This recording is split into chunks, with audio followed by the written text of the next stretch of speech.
இனி வருகின்ற நாட்கள் உங்களுக்கு நல்லதே நடக்கட்டும். அனைவருக்கும் வணக்கம். நம்ம இன்னைக்கு பார்க்க இருக்கிறது தனுசு ராசி. எப்பவுமே யாருக்காவது தர்மம் செய்யணும், யாருக்காவது உதவணும் அப்படிங்கிற ஒரு நல்ல எண்ணம் உடைய ஒரு ராசி இந்த தனுசு ராசி. குரு பகவானுடைய ஆதிக்கத்தில் பிறந்தவங்க. அதனால் ஒவ்வொருவருடைய மனதையும் கொள்ளையடிக்கணும் அப்படின்னு நினைக்கக்கூடிய ஒரு அற்புதமான ராசி இந்த தனுசு ராசி. உடல் பலம் வாய்ந்தவங்களா அப்படின்னு பார்த்தீங்கன்னா கண்டிப்பாக கிடையாது. அறிவு பலம் வாய்ந்தவங்க. ஒவ்வொரு விஷயத்தையும் பார்த்தீங்கன்னா நுணுக்கமாக ஆராயக்கூடிய ஒரு திறன் உள்ள ஒரு ராசி. யாரையுமே பார்த்தீங்கன்னா தன்னுடைய அறிவினால் அடித்து வெல்லக்கூடிய ஒரு ராசி இந்த தனுசு ராசி அப்படின்னே சொல்லலாம். ஓவராக கான்ஃபிடெண்ட்டாக இருப்பாங்க. நெருப்பு ராசி அப்படிங்கிறதுனால ஒரு சில இடத்துல பார்த்திங்கன்னா கொஞ்சம் கோபம் கூடுதலாக வரும். குருவோட ராசி என்பதனால குருவை ரொம்ப மதிக்கக்கூடியவங்க, குருவோடைய சொல் கேட்கக்கூடியவங்க இந்த தனுசு ராசி என்பர்கள். இவங்க ஒரு இடத்துல இருக்காங்க அப்படின்னா கூட அந்த இடம் ரொம்ப கலகலப்பாகவும் ரொம்ப மகிழ்ச்சிகரமாகவும் இருக்கும். நிறைய நண்பர்கள் இந்த தனுசு ராசி என்பர்களுக்கு இருப்பாங்க. சரி, இவங்களுக்கு வருகின்ற 30 நாட்களும் எப்படி அமைந்திருக்கு? இந்த தனுசு ராசியில் பிறந்த 3 நட்சத்திரக்காரர்களுக்கும் எந்த மாதிரியான பலன்கள் வருகின்ற நாட்களில் கிடைக்க இருக்கு அப்படிங்கிறத இந்த வீடியோவில் ரொம்ப விளக்கமாகவே சொல்லியிருக்கோம். நிச்சயமாக இந்த வீடியோ உங்களுக்கு ரொம்ப பயனுள்ளதாக இருக்கும். அதனால் வீடியோவை கடைசி வரையிலும் பாருங்கள். நீங்கள் இப்போ தான் ஃபஸ்ட் டைமாக நம்ம சேனலை பார்க்குறதா இருந்தால் நம்ம சேனலை சப்ஸ்கிரைப் பண்ணிவிட்டு கூடவே இருக்கிற பெல் ஐக்கானையும் கிளிக் பண்ணிக்கோங்க. அப்போ தான் நாங்கள் போடுற ஒவ்வொரு வீடியோவுமே உங்களுக்கு நோட்டிஃபிகேஷனாக வரும். நீங்கள் தனுசு ராசி அன்பராக இருந்தால் மறக்காமல் நம்மளுடைய சேனலுக்கு ஒரு லைக் கொடுத்துட்டு உங்களுடைய உறவுகள் வகையிலையோ அல்லது நண்பர்கள் வகையிலையோ யாராவது தனுசு ராசி அன்பர்கள் இருக்காங்க அப்படின்னா மறக்காமல் இந்த வீடியோவை அவங்களுக்கும் ஷேர் பண்ணிவிடுங்க. உங்களுடைய உறவுகள் வகையில் யாராவது தனுசு ராசி அன்பர்கள் இருக்காங்க அப்படின்னா அவங்கக்கிட்ட ரொம்ப பிடித்த குணம் எது, பிடிக்காத குணம் எது அப்படிங்கிறத மறக்காமல் எங்களுடைய கமெண்ட் பாக்ஸில் தெரிவிங்க. இந்த தனுசு ராசியில் மூலம் நட்சத்திரத்தில் பிறந்தவங்களுக்கு அடுத்து வருகின்ற 30 நாட்களும் எப்படி அமைந்திருக்கு அப்படிங்கிறத நம்ம தொடர்ந்து இந்த வீடியோவில் பார்க்கலாம் வாங்க. உங்களுக்கு ஜோதிட ரீதியாக ஏதாவது சந்தேகம் இருக்குது அல்லது ஜோதிடர்கிட்ட ஏதாவது ஆலோசனை வேணும், உங்களுடைய சுய ஜாதகத்தை பார்க்கணும் அப்படின்னா டிஸ்கிரிப்ஷனில் நம்பர் கொடுத்துருக்கேன். அந்த நம்பருக்கு காண்டாக்ட் பண்ணி முன்பதிவு செய்துக்கோங்க. உங்களுடைய சந்தேகங்களுக்கு நல்ல ஒரு தீர்வு கிடைக்கும். இந்த தனுசு ராசியில் பிறந்தவங்க ஒரு விஷயத்தில் இறங்கிட்டாலுமே முன்வைத்த கால பின் வைக்கிற பழக்கம் இவங்களுக்கு கிடையவே கிடையாது அப்படின்னே சொல்லலாம். போராடி வெல்லக்கூடிய ஒரு ராசி அப்படின்னா இந்த தனுசு ராசி அன்பர்கள் தான். இந்த தனுசு ராசியில் மூலம் நட்சத்திரத்தில் பிறந்தவங்க தெய்வ சிந்தனை அதிகமாக இருக்கும். ஆன்மீக நாட்டம் உங்களுக்கு நிறையவே இருக்கும். இவங்களுக்கு வருகின்ற 30 நாட்களும் எப்படி அமைந்திருக்கு? உங்களுடைய ராசிநாதன் மே மாதம் 11ஆம் தேதி வரை 6ஆம் இடத்துல செஞ்சிருக்கிறார். அவருடைய பார்வை உங்களுடைய ராசியில் பார்த்தீங்கன்னா 10, 12, 2ஆம் இடத்துல உண்டாவதுனால தொழிலில் வியாபாரத்தில் சின்ன சின்ன தடைகள் இதனால் வரையிலும் இருந்திருக்கும். அந்த தடைகள் எல்லாமே படிப்படியாக விலக ஆரம்பிக்கும். ஒரு சிலருக்கெல்லாம் புதிய தொழில் தொடங்கலாம் அப்படிங்கிற ஒரு ஆர்வம் இந்த டைம் அதிகமாகும். தொடங்கக்கூடிய யோகம் இருக்குது. தொடங்குங்க, நல்ல ஒரு வெற்றி கிடைக்கும். பணியாளர்கள் உங்களுக்கு ஒத்துழைப்பாக இருப்பாங்க. பணியாளர்கள் மூலமாக நல்ல ஒரு முன்னேற்றத்தை இந்த வருகின்ற நாட்களில் இந்த மூல நட்சத்திரக்காரங்க எதிர்பார்க்கலாம். ஒரு சிலருக்கு இடமாற்றம், பதவி உயர்வு இதெல்லாம் கிடைக்கும். சுப செலவுகள் கொஞ்சம் வரும். இந்த வருகின்ற நாட்களில் உங்களுடைய வீட்லேயோ அல்லது உங்களுடைய உறவுகள், நெருங்கிய உறவுகள் வீட்லேயோ ஏதாவது ஒரு சுப செலவு செய்ய வேண்டிய ஒரு சூழ்நிலை இந்த மூலம் நட்சத்திரக்காரர்களுக்கு வருகின்ற நாட்களில் அமையும். குடும்பத்தாருடைய தேவையை இந்த காலகட்டத்தில் பூர்த்தி செய்வீங்க. பண வரத்து ஓரளவுக்கு திருப்திகரமாகவே இருக்குது. ஏப்ரல் 26 வரை கேது பகவான் ஜீவஸ்தானத்தில் சஞ்சரிப்பதனால ஏற்றுமதி இறக்குமதி தொழில் செய்கிறவங்களுக்கெல்லாம் நல்ல ஒரு அமோகமான வளர்ச்சி வருகின்ற நாட்களில் இருக்கும். உங்களுடைய முயற்சிகள் எல்லாமே நல்ல ஒரு வெற்றியாக அமையக்கூடிய யோகம் இருக்குது. சுக்கிரன் மாதம் முழுவதும் உங்களுடைய ராசியில் சஞ்சரிக்கிறதுனால உங்களுடைய எதிர்பார்ப்புகள் எல்லாமே இந்த காலகட்டத்தில் பூர்த்தியாகும். கணவன் மனைவிக்கிடையே இருந்த அந்த சின்ன சின்ன பிரச்சனை எல்லாமே சரியாகி நல்ல ஒரு ஒற்றுமை அதிகரிக்கக்கூடிய நாட்களாக வருகின்ற நாட்கள் அமைந்திருக்கு. வீட்டுக்கு தேவையான ஆடம்பர பொருளெல்லாம் ஒரு சிலர் வாங்கக்கூடிய யோகம் இருக்குது. புதிய வீடு கட்டி குடிபெயரக்கூடிய யோகமாக இருக்குது. மாணவர்களை பொறுத்தவரையிலும் படிப்பில் கொஞ்சம் கூடுதலாக கவனம் செலுத்தி படிச்சிங்க அப்படின்னா வருகின்ற நாட்களில் நல்ல ஒரு மதிப்பெண் பெற்று சிறந்த மாணவர் அப்படிங்கிற ஒரு பட்டம் கிடைக்கக்கூடிய யோகம் இருக்குது. அதனால் கொஞ்சம் கூடுதலாக எஃபெக்ட் போடுங்க. கண்டிப்பாக நல்ல ஒரு மதிப்பெண் பெறக்கூடிய யோகம் இருக்குது. 8ஆம் இடத்துல செவ்வாய் மறைவதனால விவசாயத்தில் கொஞ்சம் கவனமாக இருங்க. கூடுதலாக அதிகம் போட்டு செலவு செஞ்சு லாபம் கிடைக்கலையே அப்படின்னு வருத்தப்பட வேண்டிய ஒரு சூழ்நிலை இருக்குது. கவனமாக இருங்க. ஒவ்வொரு விஷயத்தையும் நுணுக்கமாக ஆராய்ந்து செயல்படுறது ரொம்பவும் நல்லது.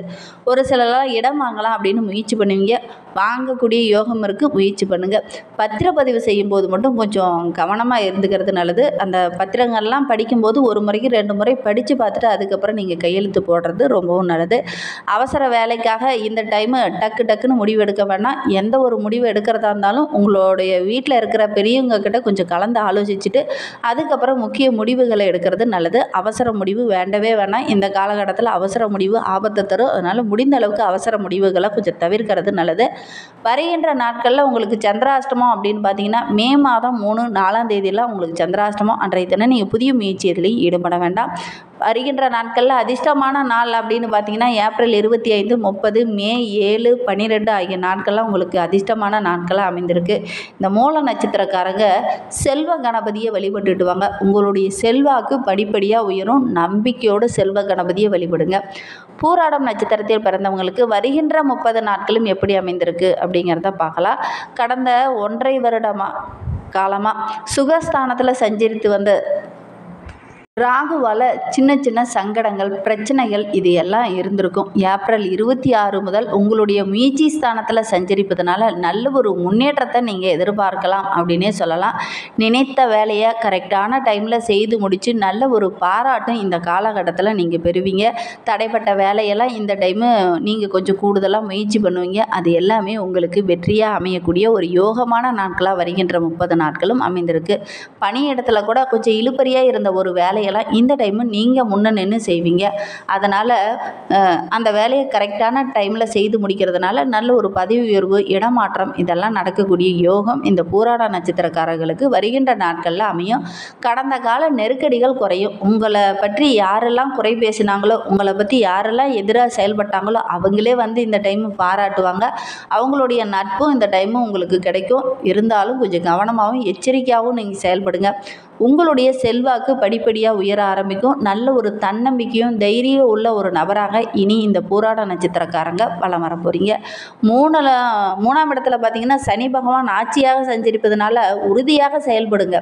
இந்த காலகட்டம் உங்களுடைய கடினமான உழைப்பு இருந்தது அப்படின்னா அது எல்லாமே உங்களுக்கு வெற்றியாக அமையும். தொழிலாகட்டும், வியாபாரமாகட்டும், எதில் நீங்கள் உழைப்பு போட்டிங்கனாலும் அதில் ஓரளவுக்கு லாபத்தை இந்த வருகின்ற நாட்களில் நீங்கள் எதிர்பார்க்கலாம். புதிய தொழில் தொடங்கலாம் அப்படின்னு சொல்லி ஒரு சிலர்லாம் முயற்சி பண்ணுவீங்க. பெரிய அளவு தொழில் வேண்டாம், சிறிய முதலீடு போட்டு கொஞ்சம் தொடங்குங்க. கண்டிப்பாக நல்ல ஒரு லாபம் கிடைக்கும். வேலை தேடிட்டு இருக்கவங்களுக்கு நல்ல ஒரு வேலை கிடைக்கக்கூடிய யோகம் இருக்குது. கணவன் மனைவிக்கிடையே இருந்த அந்த பிரச்சனையெல்லாம் சரியாகி நல்ல ஒரு ஒற்றுமை நிறைந்த நாட்களாக வருகின்ற நாட்கள் அமைந்திருக்கு அப்படின்னே சொல்லலாம். 4ஆம் இடத்துல உச்சமாக உள்ள சுக்கிரன் பொன் பொருள், ஆடை ஆபரணங்கள் வாங்கக்கூடிய யோகத்தை உருவாக்குவார். ஒரு சிலருக்கு புதிய வாகனம் வாங்குவதற்கான யோகம், குடும்பத்தில் இருக்கிறவங்களுடைய தேவையை இந்த காலகட்டத்தில் பூர்த்தி செய்வீங்க. உங்களுடைய எதிர்பார்ப்புகள் எல்லாமே இந்த காலகட்டத்தில் நிறைவேறும். ஏப்ரல் 30 வரை புதன் சாதகமாக இருக்கிறதுனால கல்வியில் நல்ல ஒரு முன்னேற்றத்தை இந்த பூராடம் நட்சத்திரக்காரங்க வருகின்ற நாட்களில் எதிர்பார்க்கலாம். புதிய தொழில், புதிய இடம் வாங்குவதற்கான முயற்சி எல்லாமே இந்த காலகட்டத்தில் வெற்றியாகும். உங்களுடைய எதிர்பார்ப்புகள் எல்லாமே இந்த காலகட்டத்தில் நிறைவேறும் அப்படின்னே சொல்லலாம். புதிய ஒப்பந்தங்கள்லாம் போடக்கூடிய யோகம் இருக்குது. மாணவர்கள் அடுத்தடுத்து பல முயற்சிகளை தொடர்ந்து செஞ்சுக்கிட்டே இருந்தீங்கன்னா கண்டிப்பாக வருகின்ற நாட்களில் நல்ல ஒரு சிறப்புள்ள மாணவராக நீங்கள் தேர்ச்சி பெறக்கூடிய யோகம் இருக்குது. அதே மாதிரி வெளி மாநிலம், வெளிநாடுக்கு சென்று படிக்கக்கூடிய யோகமும் இந்த பூராட நட்சத்திரக்காரர்களுக்கு வருகின்ற நாட்கள் அமையும். முயற்சி பண்ணுங்கள். நல்ல ஒரு சாதனை உள்ள மாணவராக நீங்கள் வள வருவீங்க. வருகின்ற நாட்கள் அதிர்ஷ்டமான நாள் அப்படின்னு பார்த்தீங்கன்னா ஏப்ரலில் 24, 30, மேல 3, 6, 12 ஆகிய நாட்கள்லாம் அதிர்ஷ்டமான நாளாக அமைந்திருக்கு. சந்திராஷ்டமம் அப்படின்னு பார்த்தீங்கன்னா மே மாதம் 4, 5ஆம் தேதியெல்லாம் உங்களுக்கு சந்திராஷ்டமம் இருக்குது. அன்றைய தினம் நீங்கள் புதிய முயற்சி எதுலேயும் ஈடுபட வேண்டாம். இந்த பூராட நட்சத்திரக்காரங்க குரு பகவானை வழிபட்டுட்டு வாங்க. உங்களுடைய வாழ்க்கையில் உள்ள பிரச்சனைகள் குறையும். உத்திராடம் 1ஆம் பாதத்தில் பிறந்தவங்களுக்கு வருகின்ற 30 நாட்களும் ரொம்ப யோகமான நாட்களாக அமைந்திருக்கு அப்படின்னே சொல்லலாம். சூரிய பகவான் பூர்வ புண்ணிய ஸ்தானத்தில் உச்சமடைந்துள்ள நிலையில் குடும்பத்தில் ரொம்ப அக்கறையாகவும், குடும்ப உறுப்பினர்கள் உங்கள் மீது ரொம்ப பாசமுள்ள ஒரு நபர்களாகவும் வலம் வருவாங்க. பிள்ளைகளை பற்றி ஒரு விதமான கவலையில் இதனவர்கள் இருந்திருப்பீங்க. இனி அந்த கவலை எல்லாமே படிப்படியாக குறையும். பிள்ளைகளுடைய எதிர்காலத்துக்காக ஒரு சிலர்லாம் திட்டமிட்டிருப்பீங்க. அதையெல்லாம் இந்த காலகட்டத்தில் ஒவ்வொன்றாக நிறைவேற்றுவீங்க. பிள்ளைகளுடைய செயல்களை பார்த்து ரொம்ப மகிழ்ச்சி அடையக்கூடிய ஒரு மாதமாக வருகின்ற மாதம் அமைந்திருக்கு அப்படின்னே சொல்லலாம். எதிர்காலம் ரொம்ப சிறப்பாக இருக்குது. இதுவரை இருந்த பாதிப்புகள் படிப்படியாக குறையும். உங்களுடைய முயற்சி எல்லாம் எல்லாமே இந்த காலகட்டத்தில் ஒவ்வொன்றாக நிறைவேறும் அப்படின்னே சொல்லலாம். 3ஆம் இடத்துல சஞ்சரிக்கும் சனி பகவான் உங்களுடைய செயலை எல்லாமே வெற்றியாக்குவார். ஒவ்வொரு செயலையும் பார்த்து பார்த்து நுணுக்கமாக ஆராய்ந்து செயல்படுவீங்க. அது எல்லாமே உங்களுக்கு லாபகரமாக அமையக்கூடிய ஒரு யோகமான நாட்களாக வருகின்ற 30 நாட்களும் அமைந்திருக்கு. ஏப்ரல் 26 முதல் ராகுவும் 3ஆம் இடத்துல சஞ்சரிப்பதனால இதுநாள் வரையிலும் சின்ன சின்ன போட்டிகள், சின்ன சின்ன பிரச்சனைகள் இருந்திருக்கும். இனி அந்த பிரச்சனைகள் எல்லாமே முடிவுக்கு வரக்கூடிய ஒரு காலகட்டமாக அமைந்திருக்கு அப்படின்னே சொல்லலாம். இன்னும் உங்களுடைய வாழ்க்கை சிறப்பாக அமைய அதிகாலையில் சூரிய பகவானை வழிபடுங்க.